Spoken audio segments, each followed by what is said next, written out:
I need a little bit of a break.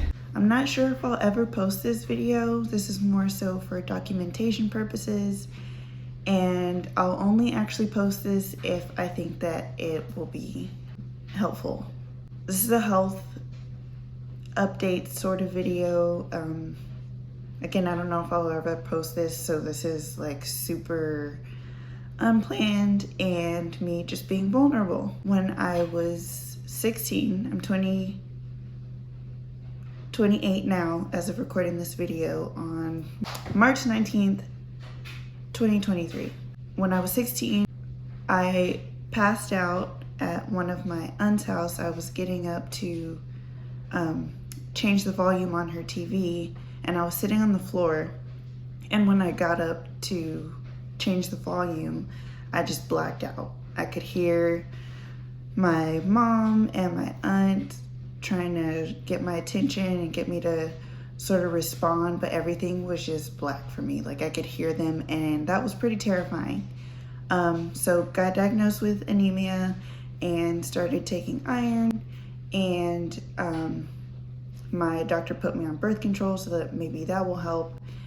And I still kept having those sort of like lightheaded, dizzy feeling days. And one thing that was frustrating to me at the time was my winter guard instructor. When I was in high school, I had told him, I remember one specific time in general. And this instructor did not last the whole season for reasons that I won't get into. But anyways, I felt very faint and I got hot and I felt like I was gonna pass out. So I went up to him and I said, "Can I please sit down? I'm not feeling well right now. I just need a few minutes." And he said to me, "Oh, you're just being lazy." Sir, this is my 3rd year in high school of doing this. This is not me being lazy. This is me telling you there's something wrong. So, person number one to just not listen and frustrate me when I'm trying to voice my health concerns and them just being ignored. So I went to an ENT. She checked my ears. I had an ear infection. This was the diagnosis of vertigo, doctor. Vertigo is not really a diagnosis. It's more of a symptom of something else. And she was telling me that there's these crystals in my ear that help like regulate my balance and things. She pretty much just told me like, just clean your ears out and you should be fine. You know, clean your ears out. If you're wearing in-ear headphones, just clean those. Maybe that'll help. And then we fast forward to summer of 2022. I had gotten up from my bedroom to go to the bathroom, and when I walked into my bedroom, or as I was walking in, as soon as I walked to the door frame, I went down. I felt completely fine, didn't feel dizzy, didn't feel hot, no other sort of symptoms that I was feeling before, just down. So at that point, I was like, okay, I need to go back to some doctor because like I can't be passing out. I already at work, I've told I don't know how many people, and I'm pretty sure I have scared a few people on accident. But I figured it's not normal to have to tell someone, hey, I'm gonna sit down. I don't feel great, and I'm just gonna like sit here for a little bit. You can continue to talk to me. I'll be fine. It'll pass. I'm just feeling like I'm about to pass out. Anywho, that's just sort of like side information. 2022, after that happened, I didn't have a primary care doctor at the time, so I found a primary care doctor and told her what I was experiencing. And then she sent me to go get a hearing test done to make sure everything was okay with my ears. And of course that came back normal. My hearing was normal, no irregularities. So then after that, I got sent to see an ENT in the same office that the previous ENT that I went to worked in.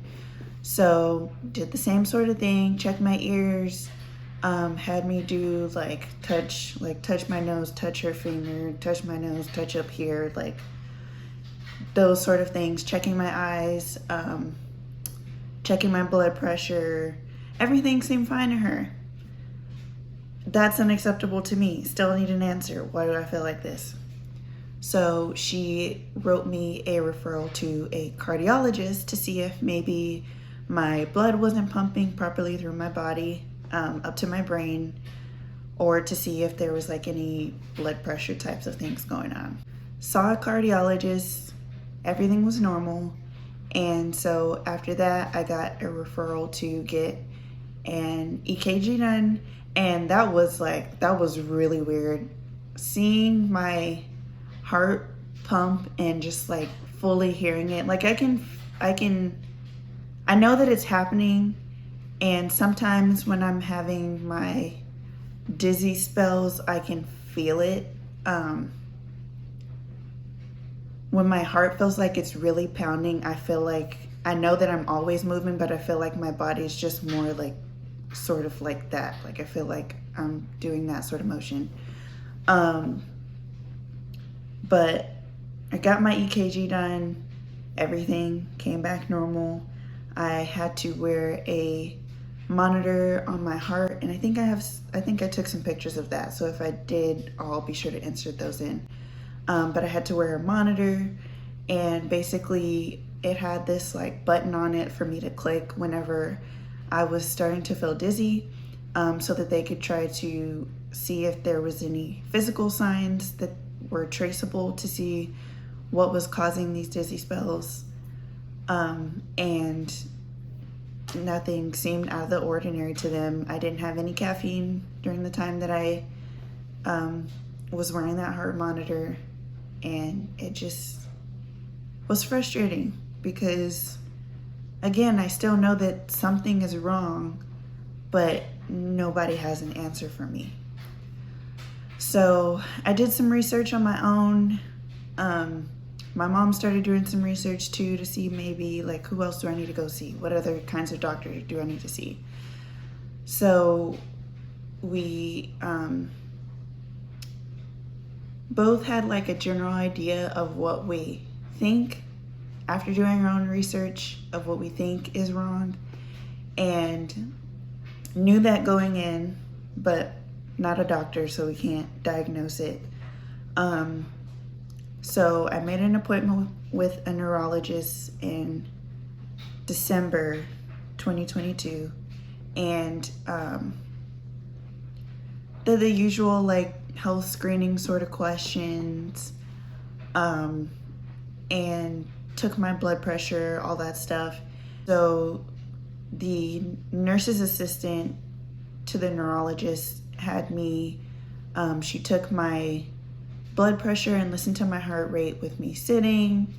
Then she had me lay down for like 10 minutes, check those same two things, and then she had me sit up, checked again, and then she had me stand. She had me go from sitting to standing, and that is when she noticed that my mom noticed because she was sitting right next to me, and she could see I had a blood pressure monitor on my finger, so my mom saw the number drop. I heard her say, "Oh my God." And in my head, I'm like, I'm standing, so I don't know what's going on. I could physically feel myself sort of like rocking and like moving around, even though I knew that I was standing. I was just like standing still, but my body was still moving.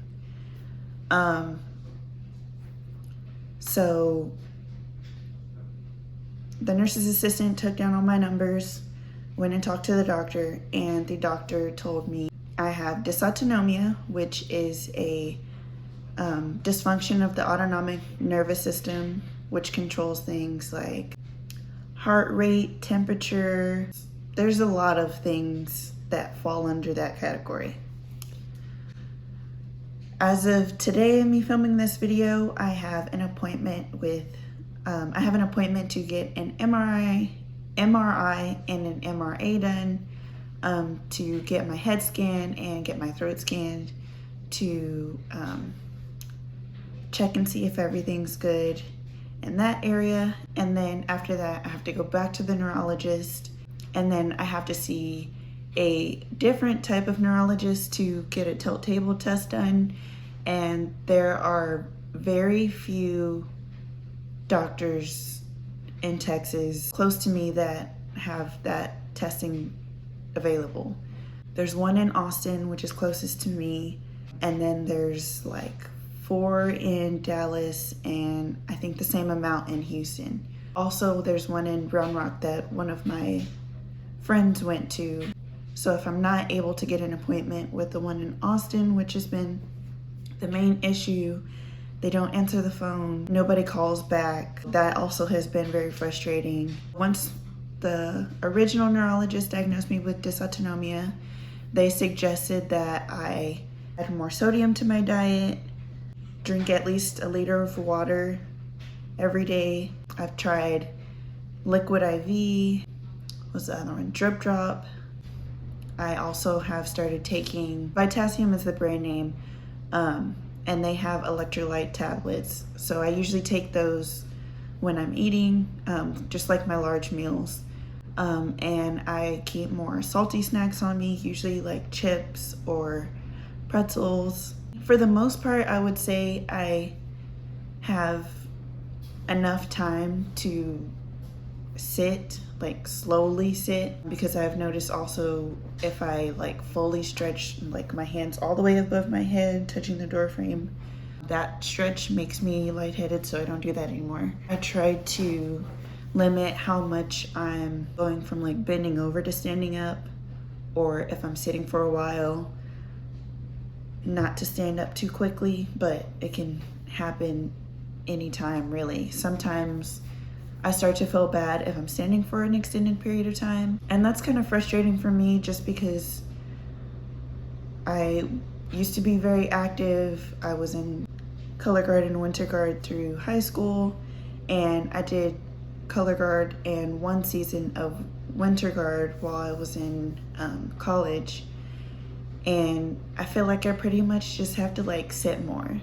And as a person who feels the need to like get up and do things and get things done, it's really hard to have to sit down, but I just have to do what my body tells me that it needs and just go from there. If you want a more thorough explanation of what exactly dysautonomia is, you can search on Google for Dysautonomia International, and they also have an Instagram page.